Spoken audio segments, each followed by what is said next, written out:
গত 2020 সালের সেপ্টেম্বরের 19 তারিখ বিশালগড় মহিলা থানায় একজন ভিকটিমের পক্ষে, ভিকটিম 10 বছরের ছিল, ভিকটিমের পক্ষে এক লিখিত অভিযোগ দায়ের করা হয়। ঘটনাটি ঘটে 2020 সালের সেপ্টেম্বরের 17 তারিখ দিনের বেলায় একাকিত্বের সুযোগে পাশের বাড়ির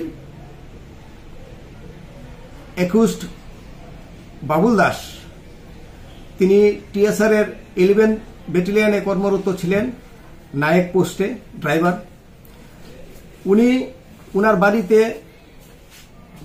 10 বছরের ভিকটিমকে ডেকে নিয়ে গিয়ে অ্যাগ্রেভেটেড পেনিট্রেটিভ সেক্সুয়াল অ্যাসল্ট করেন। এই অভিযোগের ভিত্তিতে বিশালগড় ওমেন পিএস 25/2020 নং কেস রেজিস্ট্রি করে under section 376 AB of IPC এবং সেকশন 4 অফ দ্য পোক্সো অ্যাক্টে। তারপর চার্জশিট দাখিল করে একুস্ট বাবুল দাসের বিরুদ্ধে মাননীয় স্পেশাল জাজ শ্রী দেবাশিস কর মহোদয়ের কোর্টে বিশালগড়ে আন্ডার সেকশন 376 AB ও সেকশন 506 অফ আইপিসি সঙ্গে সেকশন 4 অফ দ্য পোক্সো। মাননীয় আদালত ডিউরিং ট্রায়াল একুস্ট বাবুল দাসের বিরুদ্ধে চার্জ ফ্রেম করে under section 376 AB, section 506 of IPC এবং সেকশন 6 অফ দ্য পোক্সো অ্যাক্টে।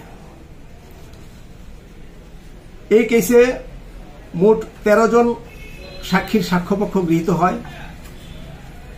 সাক্ষ্যপক্ষ গ্রহণের পর এবং আর্গুমেন্টের পর আজকে 25 জানুয়ারি 2024 তারিখে মাননীয় স্পেশাল জাজ শ্রী দেবাশিস কর মহোদয় এক ঐতিহাসিক রায়ে একুস্ট বাবুল দাসকে দোষী সাব্যস্ত করে এবং কনভিকশন দেয়। কনভিক্ট বাবুল দাস ভারতীয় দণ্ডবিধির 376 AB ধারায় 20 বছরের কারাদণ্ডে দণ্ডিত করে এবং 2 লাখ টাকা জরিমানা করে। টাকা অনাদায়ে আরো 2 বছরের কারাদণ্ডাদেশ দেন। ভারতীয় দণ্ডবিধির 506 নং ধারায় বাবুল দাসকে 3 বছরের কারাদণ্ডে দণ্ডিত করে এবং 5,000 টাকা জরিমানা করে। টাকা অনাদায়ে আরো 6 মাসের কারাদণ্ডাদেশ দেন।